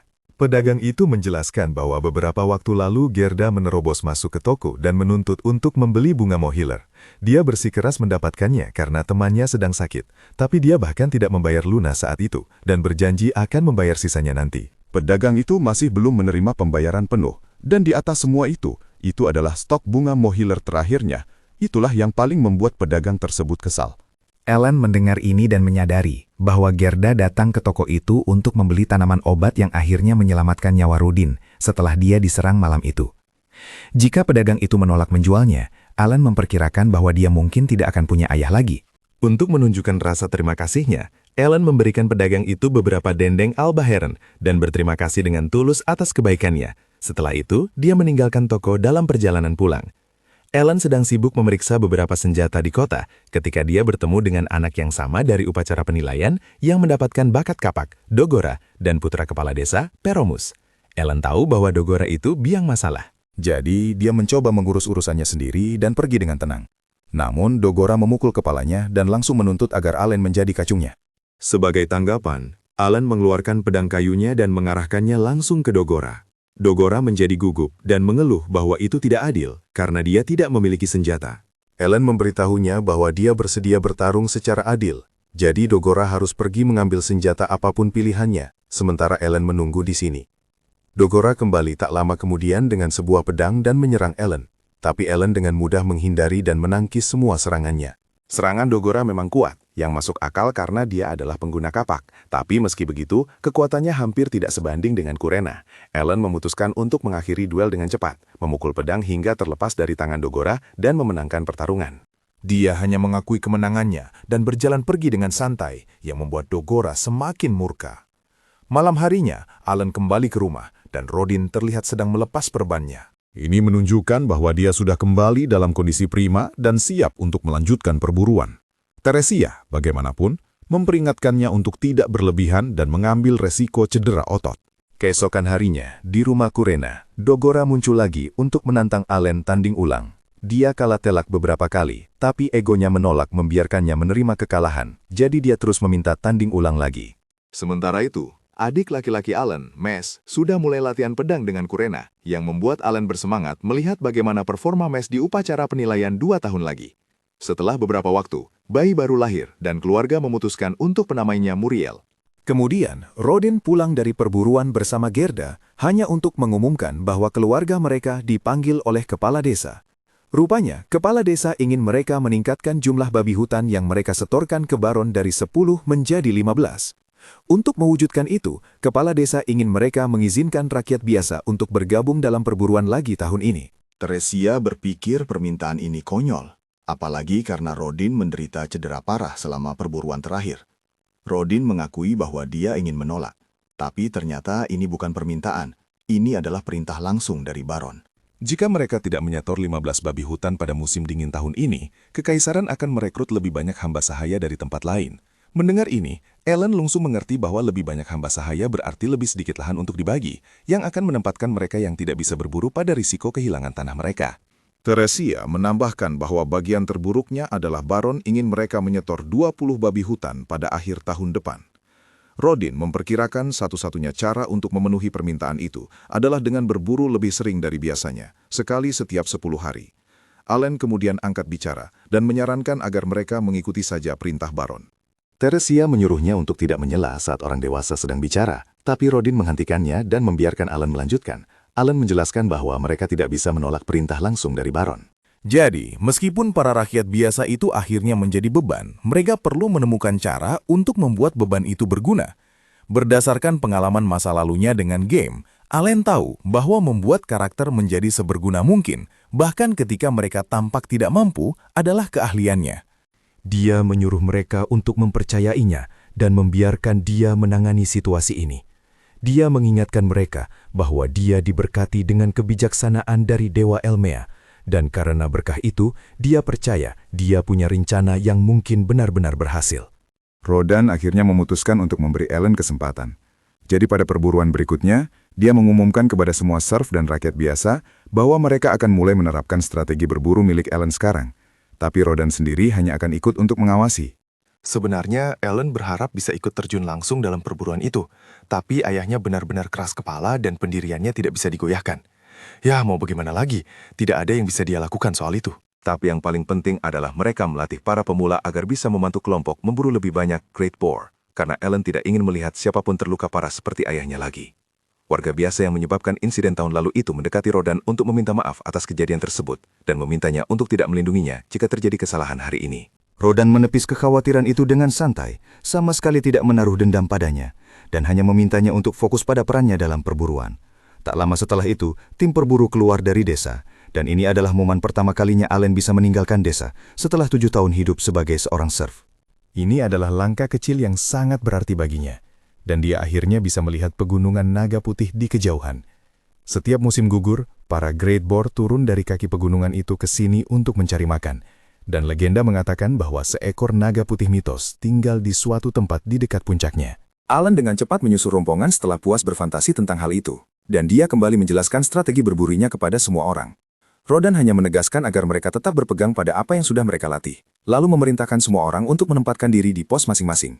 Alan pergi ke tempat persembunyian yang aman, sesuai janjinya, dan ketika dia melihat Great Bull raksasa berlari ke arah kelompok itu, dia baru sadar kalau monster itu benar-benar mengerikan. Sesuai rencana, semua serf menancapkan tumit mereka kuat-kuat ke tanah dan berhasil menghentikan laju babi hutan itu dengan tombak mereka. Sementara mereka menahannya, Rodan dan para serf lainnya menyerang babi hutan itu dari samping untuk menguras darahnya dan memberikan damage lebih besar. Alan mengamati seluruh prosesnya, memahami betul bahwa tim umpan memancing babi hutan masuk, lalu tim tank menahannya di tempat, sementara tim penyerang menghajar titik vitalnya. Ini adalah metode yang telah digunakan ayahnya dan yang lainnya untuk berburu dengan sukses selama lebih dari 10 tahun, tanpa talent khusus sekalipun. Sekarang setelah babi hutan itu melemah, Allen meminta para warga biasa untuk bersiap, karena sudah ambil waktunya bagi mereka untuk beraksi. Sejak awal memang salah kalau mengandalkan orang-orang lemah seperti mereka untuk menjadi tank, jadi strateginya adalah membiarkan mereka masuk di akhir untuk melakukan finishing blow. Mereka hanya perlu menyerang sekali saja untuk mendapatkan experience dari pertempuran itu, dan itu akan membuat mereka lebih kuat. Begitu Rodan memberi perintah untuk menyerang, para warga biasa menusuk babi hutan itu dengan tombak mereka, dan akhirnya berhasil mengalahkannya. Segera setelah babi hutan itu ambruk ke tanah, para warga bisa merasakan kekuatan mengalir di tubuh mereka, yang berarti mereka telah berhasil melewati ujian para dewa. Semuanya berjalan persis seperti rencana Alan, karena sepertinya mereka semua baru saja level up. Karena Great Boar adalah monster peringkat C, mereka pasti mendapatkan banyak sekali experience dan jadi lebih mudah bagi mereka untuk naik level. Alan memutuskan untuk memeriksa grimoire-nya untuk melihat hasilnya bagi dirinya sendiri. Tapi dia merasa frustrasi saat mengetahui bahwa dia tidak mendapatkan apa-apa, yang berarti sistem tidak menganggapnya sebagai bagian dari pertempuran hanya karena berdiri di dekatnya. Para warga mendekatinya untuk berterima kasih, mengatakan bahwa sarannya benar-benar membawa perubahan besar. Meskipun menjadi bagian dari alasan kemenangan mereka, Allen merasa ini adalah kemenangan yang terasa pahit karena kekalahannya sendiri dalam mendapatkan XP. Beberapa hari kemudian, saat Allen sedang mengambil air di desa, beberapa tetangga bertanya apakah dia akan ikut dalam perburuan hari ini juga.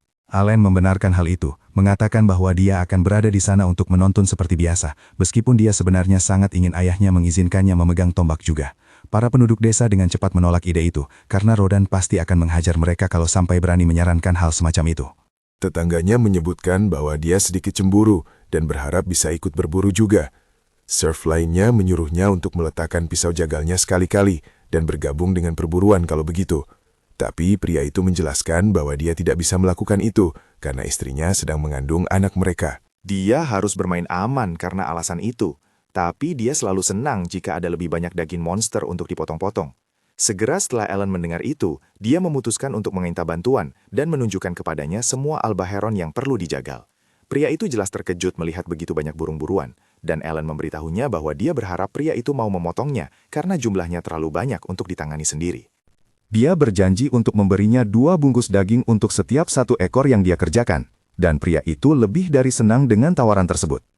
Albaheron ini bukan bagian dari cadangan makanan keluarga, jadi Alan membutuhkannya untuk memotong karkas-karkas itu agar dia bisa menjual dagingnya.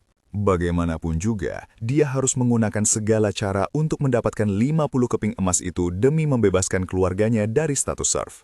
Akan butuh biaya ekstra kalau dia menyewa tukang daging di kota untuk melakukannya. Jadi lebih baik outsource saja pekerjaan itu di sini, yang juga berarti mengurangi jumlah perjalanan bolak-balik.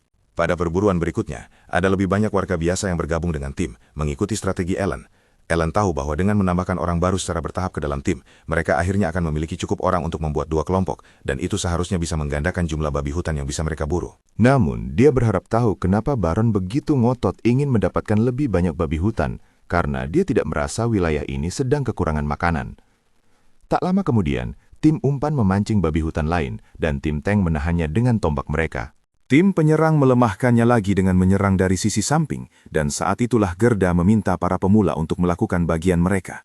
Mereka semua menyerang babi hutan itu dengan tombak, dan segera menumbangkannya, yang membuat mereka merasa seperti telah melewati ujian para dewa lainnya.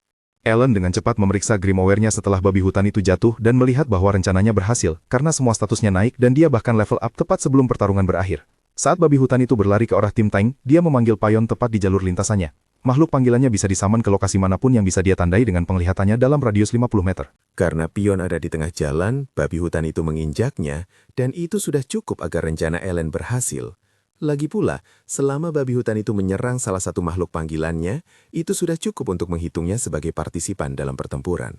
3 bulan kemudian, Alan menyebutkan bahwa dunia ini tampaknya juga memiliki kebiasaan merayakan awal tahun baru, yang membuatnya diundang ke kediaman kepala desa untuk pertama kalinya. Dia kembali ke desa setelah itu bersama Kurena, yang sangat senang karena mereka mendapat permen dan beberapa hadiah untuk dibawa pulang. Allen berasumsi bahwa ini seharusnya menjadi hadiah karena berhasil memenuhi kuota 15 babi hutan. Jadi dia tidak bisa mengeluh sama sekali. Begitu mereka sampai di rumah, Keluarga mereka sudah menunggu untuk makan malam bersama. Allen memberitahu Rodan dan Gerda bahwa mereka bersenang-senang di kediaman kepala desa dan seharusnya mereka ikut bersama anak-anak. Gerda menyebutkan bahwa duduk diam melewati semua upacara formalitas itu adalah cara yang membosankan untuk memulai tahun baru. Mengesampingkan hal itu, mereka memutuskan untuk memulai pestanya dan menikmati jamuan makan bersama sebagai satu keluarga. Gerda bertanya apakah kepala desa mengatakan sesuatu tentang mereka, dan Alan menyebutkan bahwa dia sangat berterima kasih.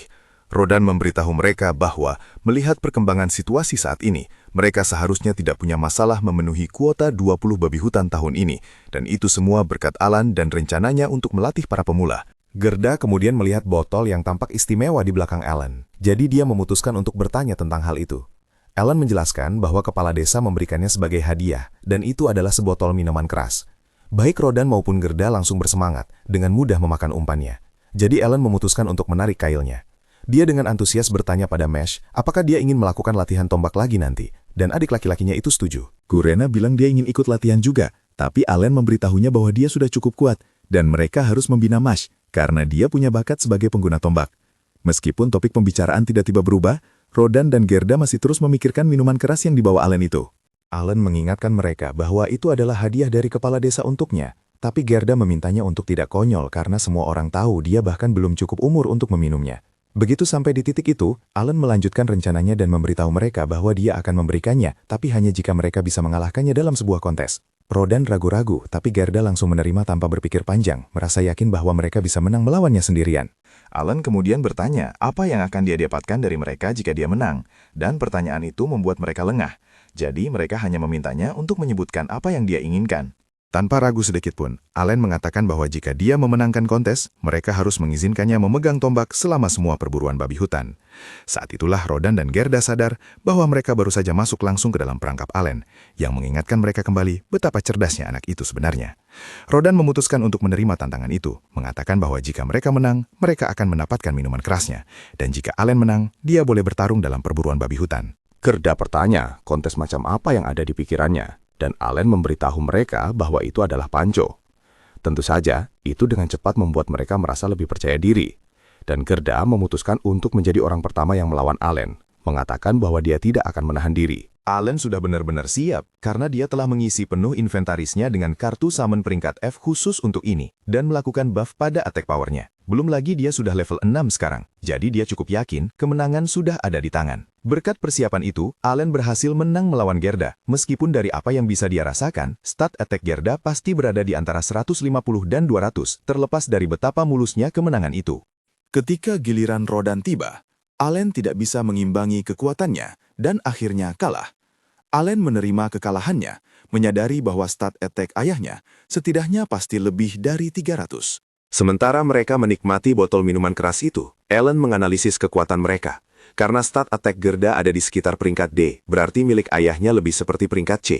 Setidaknya itu memberinya referensi tentang seberapa kuat orang-orang yang bermain di normal mode bisa berkembang. Rodan memberitahunya bahwa dia sama sekali tidak lemah. Meskipun kalah, tapi dia tidak akan berburu babi hutan sampai dia punya kemampuan untuk mengalahkannya. Alan memutuskan untuk memegang kata-katanya itu, karena dia punya peluang bagus untuk mewujudkannya jika dia bisa mencapai level Summon 4 sebelum musim gugur. Menjelang bulan Juni, level Summon Alan akhirnya naik lagi, dan Grimoire memberinya banyak informasi baru. Dia dengan cepat memeriksa halaman statusnya, dan mengetahui bahwa dia telah membuka makhluk panggilan peringkat E, dan bahkan tipe baru.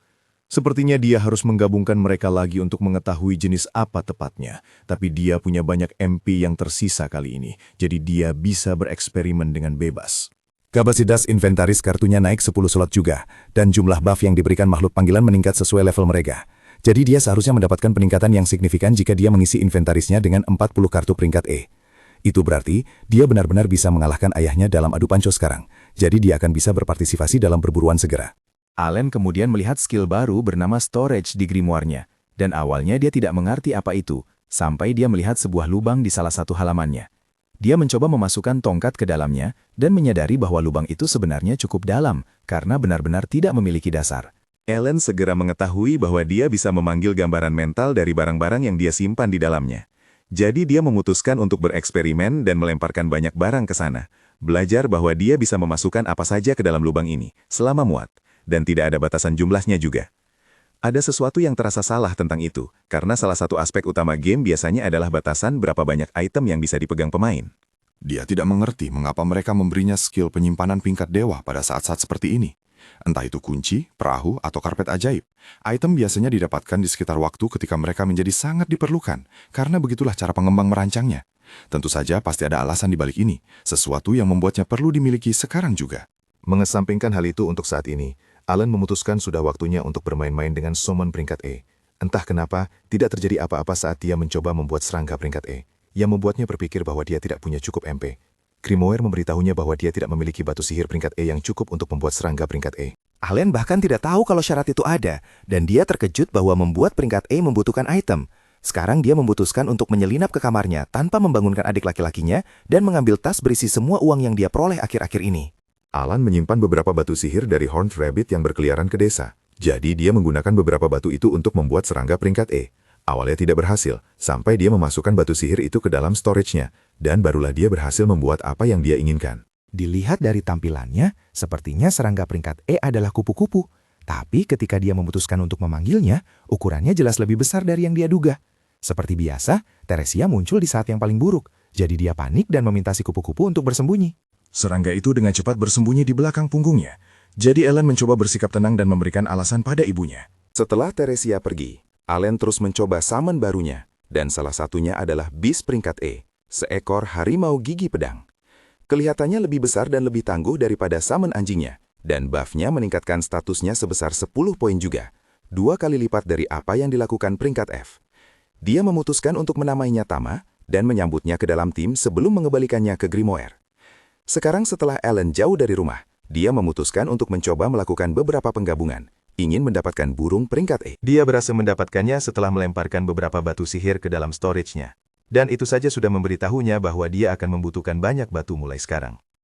Namun, malam itu ayahnya memberitahunya bahwa Horned Rabbit seharusnya tidak datang lagi, karena mereka membuat parit di sekeliling desa beberapa tahun yang lalu. Bahkan monster kecil seperti itu bisa berbahaya bagi anak-anak, dan itulah sebabnya mereka memutuskan untuk melakukannya.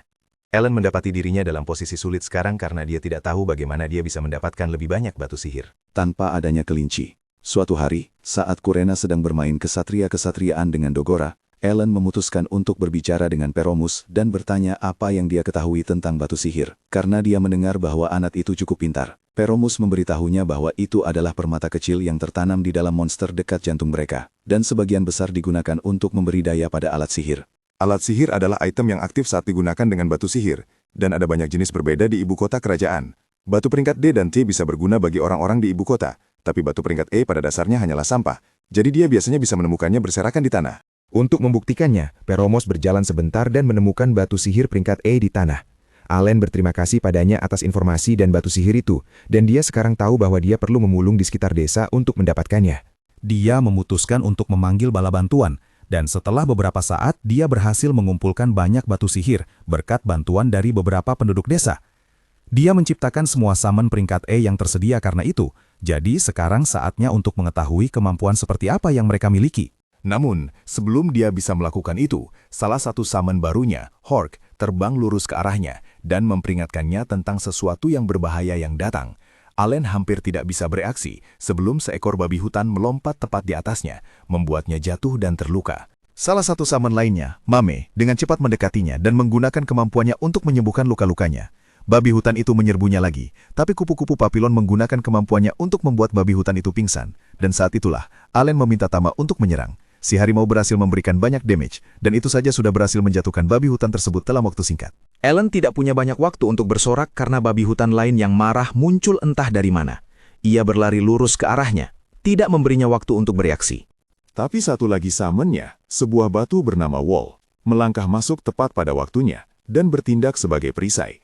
Babi hutan itu berlari lurus menabrak dinding yang kokoh itu, dan segera ambruk. Setelah benturan keras itu, Ellen merasa lega. Tapi begitu dia berkedip, segala sesuatu di sekelilingnya menghilang. membuatnya berpikir bahwa dia baru saja berhalusinasi tentang semua itu. Dia memutuskan untuk tidak terlalu memikirkannya, mengetahui bahwa selama 7 tahun terakhir ini, dia telah memikirkan dengan tepat bagaimana seorang summoner seharusnya bermain. Dia bisa saja membaca FAQ game atau panduan untuk game lain, tapi itu bukan opsi di sini. Itulah sebabnya dia harus mencari tahu cara memanfaatkan potensi penuh seorang summoner sendirian. Pada titik ini, dia yakin bahwa setiap tipe summon dirancang untuk memenuhi peran tertentu dalam pertempuran. Tipe serangga untuk memberikan debuff, tipe binatang untuk penyerangan, burung untuk mengumpulkan dan menyampaikan informasi, tipe rumput untuk penyembuhan, dan tipe batu untuk pertahanan. Semua hal ini memungkinkannya untuk memenuhi setiap peran dari sebuah party tipikal sendirian, dan itulah yang membuat seorang summoner begitu hebat. Ini juga membantu menjelaskan mengapa dia mendapatkan skill storage pada momen spesifik ini, karena dia tidak akan bisa berjalan-jalan dengan ratusan batu sihir padanya kalau tidak begitu. Sekarang Alan mengerti apa yang diinginkan oleh para pengembang, dan dia memiliki pasukan makhluk tak tertandingi yang siap membantunya mengatasi situasi apapun dan mengalahkan musuh manapun. Ini adalah kekuatan pamungkas yang membuat Summoner lebih kuat bahkan daripada Raja Iblis sekalipun. Beberapa waktu kemudian, Allen dan Rodan menghadiri pertemuan pagi buta dengan sang kepala desa.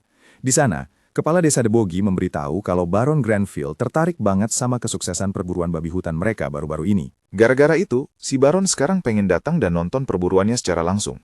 Gerda langsung kelihatan bete banget pas dengar kabar ini. Masalahnya, ini Baron yang sama yang dulu minta jatah buruan babi hutan dalam jumlah yang nggak ngotak. Sekarang, dia malah mau datang nonton, seolah-olah ini cuma pertunjukan hiburan buat dia. Tapi anehnya, Rodan kayaknya nggak terlalu pusing soal kunjungan Baron itu. Dia justru bingung kenapa Allen juga disuruh ikut rapat ini. Kepala Desa Debogi ngejelasin kalau karena Baron mau datang, dia pengen Allen yang jadi pemandunya. Jadi Allen bakal tanggung jawab buat nemenin si Baron keliling desa, ngehibur dia dan ngejelasin gimana cara perburuan itu dilakukan. Gerda nggak habis pikir kenapa harus Allen yang ngerjain tugas itu. Dia nanya kenapa kepala desa nggak nyuruh anaknya sendiri, si Peromus, buat ngelakuin itu. Kepala Desa Debogi ngejawab kalau Peromus bukan orang yang paling pas buat tanggung jawab segede ini. Dia udah dengar kabar kalau ide-ide cerdas Allen lah yang bikin perburuan babi hutan kemarin sukses besar. Makanya, dia yakin banget kalau Allen adalah orang yang sempurna buat peran ini. Terus dia nanya langsung ke Allen, dia mau nggak ngelakuinnya? Allen mikir sebentar. Dia sadar kalau sebenarnya dia nggak peduli soal nyenengin hati si Baron secara pribadi. Yang benar-benar penting buat dia adalah membebaskan keluarganya dari status budak tani. Kalau dia terus berburu babi hutan pakai cara tradisional, butuh waktu 10 tahun buat ngumpulin duit yang cukup demi naik status jadi rakyat biasa. Tapi dia juga ingat kalau status sosial itu kadang bisa dikasih langsung sama Baron sebagai hadiah. Dengan mikirin kemungkinan itu, Allen akhirnya setuju buat jadi pemandunya Baron. Beberapa hari kemudian, Baron Granville tiba di kota bareng putrinya, Cecil. Mereka dikawal sama Zenov dan beberapa ksatria lainnya. Kepala Desa Debogi menyambut mereka dengan hangat. Dan gak lama kemudian mereka semua masuk buat makan malam. Setelah basa-basi sebentar, Baron Granville mulai bahas topik soal perburuan babi hutan. Dia minta maaf ke kepala desa karena permintaannya yang mendadak dan berat soal jumlah babi hutan itu. Dia ngejelasin kalau dia ngerti targetnya susah dicapai, tapi dia nggak punya pilihan karena perintah itu datang langsung dari raja. Kepala desa ngejawab kalau dia ngerti situasinya dan gak nyimpen dendam soal itu. Pas mereka mulai makan, semua orang komentar kalau makanannya enak banget. Cecil terkesan banget dan nanya daging apa yang lagi disajiin ini. Allen dengan sopan ngejelasin kalau itu daging albaheron segar yang baru dia buru sehari sebelumnya. Dia terus manfaatin momen itu buat kenalin diri sebagai pemandu Baron selama kunjungan ini. Dan bilang kalau itu kehormatan besar buat melayani beliau. Baron Granville terkesan sama sopan santunnya Allen dan ngira dia pasti anaknya kepala desa Debogi. Tapi Debogi meralat dan ngejelasin kalau Allen sebenarnya anaknya Rodan, salah satu pemburu babi hutan terbaik di desa. Zenov langsung ngenalin nama Rodan dan ingat Allen dari pertemuan mereka sebelumnya. Tapi Baron Granville nggak kenal sama mereka. Dia nanya apa Rodan dulunya anggota pasukan ksatria. Debogi ngejelasin kalau Rodan dan keluarganya sebenarnya cuma budak tani. Pas dengar ini, Cecil langsung kelihatan kesal. Dia mempertanyakan kenapa orang kayak Allen dibolehin ada di ruangan yang sama kayak mereka. Baron Granville langsung negur dia saat itu juga. Dia bilang dengan tegas kalau Cecil nggak boleh ngomongin atau ngomong ke budak tani seakan-akan mereka itu binatang. Sadar sama kesalahannya, Cecil nerima teguran itu dan langsung minta maaf ke ayahnya. Tapi biarpun udah ditegur, dia tetap ngeliatin Allen dengan tatapan sinis. Dia nggak ngomong apa-apa lagi, tapi ekspresinya jelas banget nunjukin perasaannya. Ngesampingin hal itu, Zenov ngalihin perhatiannya ke Ellen dan bilang dia harap Ellen udah siap ngejelasin gimana perburuan besok bakal jalan. Zenov ngerti kalau ngeburu 20 babi hutan itu target yang ambisius banget. Dia nambahin kalau tugas itu ternyata terlalu berat buat para budak tani, para ksatria bakal turun tangan dan mengambil alih. Terus Cecil ngumumin kalau dia juga bakal ikut perburuan itu. Dia bilang dia pengen lihat kayak apa sih babi hutan itu dari dekat. Dengar omongan Zenov tadi, Allen sadar kalau Zenov masih ngeraguin kemampuan para budak tani. Ngejawab hal itu, Ellen dengan tenang bilang kalau 20 babi hutan itu bukan jumlah yang banyak buat mereka. Dia ngeyakinin semua orang kalau mereka nggak bakal kesulitan menuhin kuota, dan perburuan besok bakal jadi bukti nyata keahlian mereka. Besoknya, mereka semua berangkat ke hutan tempat perburuan bakal diadain. Allen, bareng Baron Granville dan rombongannya, duduk di panggung tinggi yang dibangun jauh di atas tanah. Dari sana, mereka bisa ngamatin seluruh operasi dengan aman. Gak lama setelah para pemburu maju dan siap-siap mulai, salah satu dari mereka lari ke dalam hutan pakai armor ringan yang dibuat dari tanduk dan kulit babi hutan. Metode ini dirancang buat mancing babi hutan keluar dari persembunyian.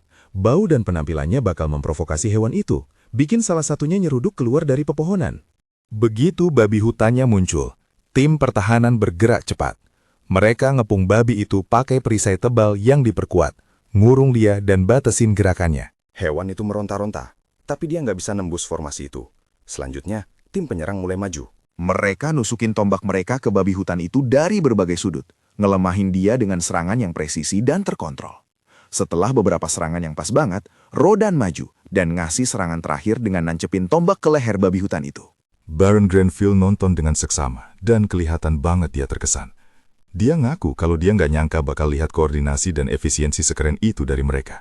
Tapi situasinya tiba-tiba berubah. 2 ekor babi hutan mendadak nyeruduk keluar dari hutan secara bersamaan. Lihat itu, Zenov berasumsi para pemburu bakal kewalahan. Dia merintahin Libran buat nyiapin para ksatria buat turun tangan sebelum perintah itu sempat dilaksanain. Allen dengan tenang ngeberhentiin dia. Dia ngejelasin kalau para pemburu udah latihan khusus buat situasi kayak gini. Gak ada yang perlu dikhawatirin. Persis kayak prediksi Allen, para pemburu bereaksi tanpa panik. Mereka cepat-cepat mecah jadi 2 kelompok dan ngulangin strategi yang sama dengan disiplin dan presisi tinggi. Tiap kelompok ngepung satu babi hutan, nahan gerakannya, dan nyerang secara terkoordinasi. Dalam sekejap, kedua hewan itu berhasil ditumbangin. Cecil nonton seluruh kejadian itu. Darah dan kekerasannya ternyata terlalu berat buat dia, jadi dia pingsan gitu aja karena syok. Gak lama setelah itu, 2 babi hutan tadi berhasil dikalahin. Granville maju ke depan dan ngeliat ke arah lokasi kejadian. Dia ngitung dalam hati dan sadar ini berarti total udah ada 3 babi hutan yang dikalahin. Jadi dia bilang masih ada 17 babi hutan lagi buat nyampai kuota 20. Allen dengan tenang meralat dia. Dia ngejelasin kalau sebelum Granville sampai, mereka udah ngeberesin 7 babi hutan. Itu artinya cuma tinggal 10 lagi yang tersisa. Granville jelas terkesan banget sama hal ini. Dia mulai ngeliat kalau penduduk desa jauh lebih mampu daripada yang dia kira sebelumnya. Malah dia mulai mikir kalau mereka mungkin nggak butuh bantuan ksatria buat nyelesain tugas ini, seiring perburuan yang terus jalan. Ellen bilang ke Granville kalau dia punya 2 permintaan. Pertama, dia minta izin buat bikin lebih banyak dinding perisai buat dukung perburuan. Dinding-dinding itu terbukti berguna, dan dengan jumlah yang lebih banyak, mereka bisa ngelindungin para pemburu dan ngendaliin babi hutan dengan lebih aman. Buat permintaan keduanya, Allen minta pengadaan dan distribusi minuman keras yang layak di kalangan budak tani. Granville kelihatan bingung pas denger ini. Minuman keras rasanya nggak ada hubungannya langsung sama berburu. Ellen ngejelasin alasannya dengan bahasa sederhana. Karena makin banyak babi hutan yang diburu di desa mereka, sekarang ada stok daging yang melimpah ruah. Kalau penduduk desa terus-terusan cuma tuker-tukeran daging di antara mereka, nilai dagingnya bakal jatuh. Bakal ada terlalu banyak penawaran dan kurang permintaan. Ini bisa bikin pasar di ekonomi desa jadi anjlok. Tapi, kalau ada produk lain, kayak minuman keras, yang dimasukin ke perdagangan, itu bakal nyiptain keseimbangan. Itu bakal ngasih penduduk desa sesuatu yang lain buat ditukar, dan bantu nyetabilin harga. Selain itu, minuman keras bakal bantu ngejaga semangat para pemburu setelah hari-hari yang panjang dan berbahaya. Zenov mempertimbangkan permintaan itu, dan ngerasa itu masuk akal. Granville juga setuju, kalau logikanya Allen benar. Dia bilang dia bakal ngebulin kedua permintaan itu dengan senang hati. Dia terus muji Ellen atas kinerjanya selama perburuan. Dia nyatain kalau Ellen nunjukin kepemimpinan dan kecerdasan yang ngelampaui umurnya. Kelihatan jelas banget kalau Ellen punya potensi besar buat masa depan. Udah waktunya buat Granville dan rombongannya pergi. Pas Cecil naik ke kudanya, dia ngeliat ke arah Ellen dan bilang jangan sampai pujian dari ayahnya bikin dia jadi besar kepala. Abis ngomong gitu, dia pergi bareng Sebas si kepala pelayan. Ellen cuma ngeliatin mereka pergi. Dia lega karena Cecil akhirnya pergi, dan nganggap kalau itu kemungkinan terakhir kalinya dia bakal ketemu sama cewek itu. Sore harinya, Allen, Rodan, dan Gerda dipanggil. Mereka berlutut di depan Granville pas dia ngomong secara resmi ke mereka. Dia muji mereka atas kinerja luar biasa selama perburuan. Dia nyatain kalau koordinasi dan disiplin mereka layak dapat pengakuan. Karena kesuksesan mereka, dia mutusin buat ngangkat status keluarga mereka dari budak tani jadi rakyat biasa. Pas Allen dengar ini, dia hampir nggak bisa nahan rasa senengnya. Selama 8 tahun yang panjang, dia udah ngimpiin momen ini. Jadi rakyat biasa, berarti kebebasan. Itu berarti peluang. Itu berarti dia nggak bakal lagi terikat sama batasan hidup sebagai budak tani. Dia akhirnya bakal dibolehin bepergian keluar desa. Di pikirannya, dia udah mutusin kemana dia bakal pergi pertama kali. Dia pengen pergi ke Pegunungan Naga Putih. Tujuannya di sana adalah berburu naga. Mimpi itu udah hidup di dalam dirinya selama bertahun-tahun. Granville kemudian ngejelasin masalah lain. Raja berniat ngejadiin desa mereka sebagai contoh buat seluruh kerajaan. Karena itu, dia minta penjelasan lengkap soal gimana perburuan babi hutan ini awalnya dimulai. Ekspresi Rodan langsung berubah asem pas topik ini disebut.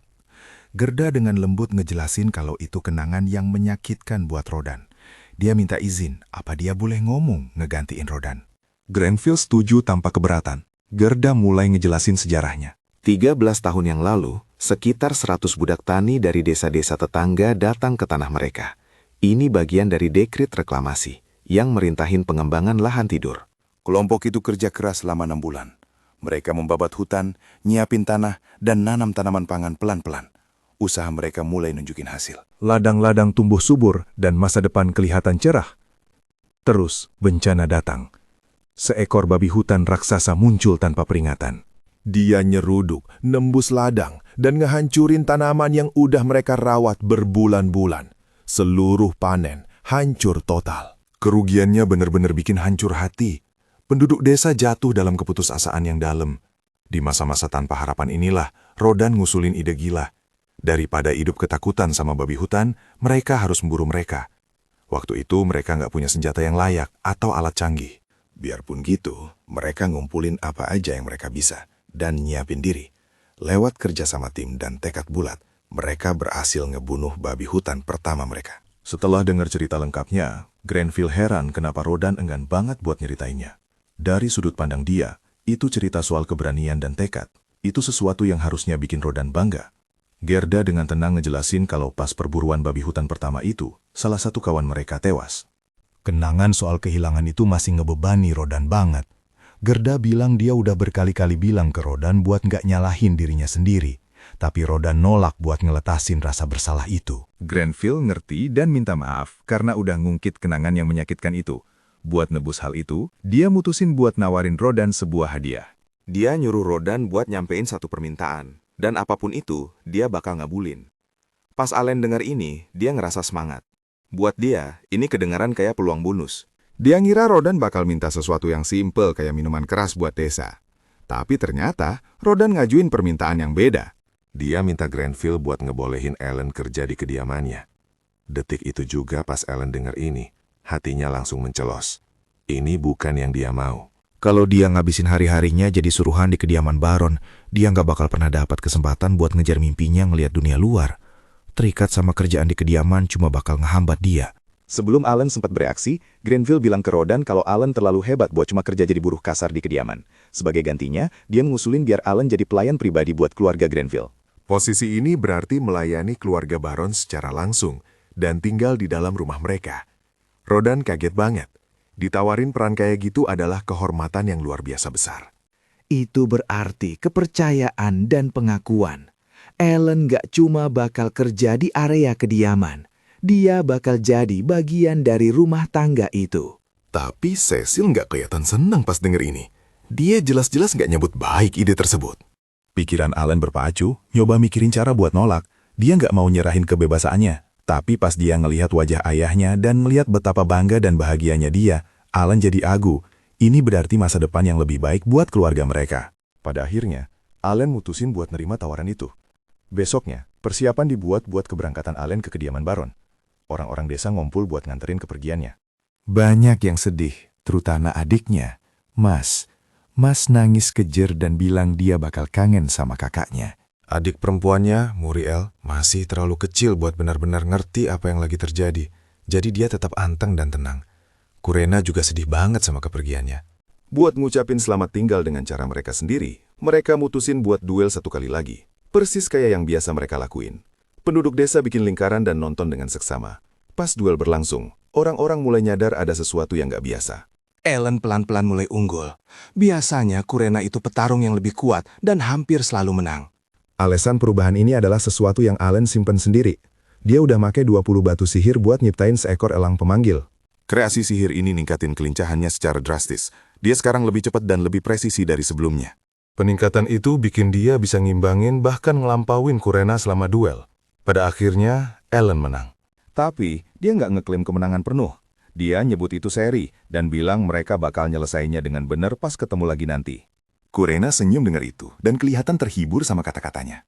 Abis duel, Dogora nyamperin Allen. Tanpa banyak ngomong, dia nyerahin sebuah belati sebagai hadiah perpisahan. Dogora jelas nggak mau nunjukin emosinya. Dia ngehindarin kontak mata dan jalan pergi cepet-cepet abis ngasih barang itu ke Allen. Akhirnya, tiba waktunya buat pergi dan seluruh desa udah ngumpul. Pas Allen jalan di samping orang tuanya menuju pintu keluar, orang tuanya ngingetin kalau dia itu pekerja keras dan mampu, tapi mereka bilang, jangan terlalu maksa diri. Mereka nasehatin dia buat minta tolong kalau butuh dan jaga diri baik-baik. Pas mereka sampai di gerbang desa, orang tuanya ngucapin selamat tinggal yang singkat. Gak ada pidato panjang lebar. Maknanya udah jelas banget dari ekspresi mereka. Allen naik ke kereta kuda Baron saat kereta itu mulai bergerak ngejauh dari desa. Dia nengok ke belakang buat terakhir kalinya. Rumah-rumah yang akrab, ladang-ladang, dan orang-orang yang udah ngewarnain hidupnya pelan-pelan makin jauh. Setetes air mata jatuh di pipinya, bukan cuma karena sedih, tapi juga karena rasa lega dan tekad yang kuat. Dia ngerti kalau ninggalin desa ini bukan akhir. Ini adalah satu langkah lagi buat maju ke depan.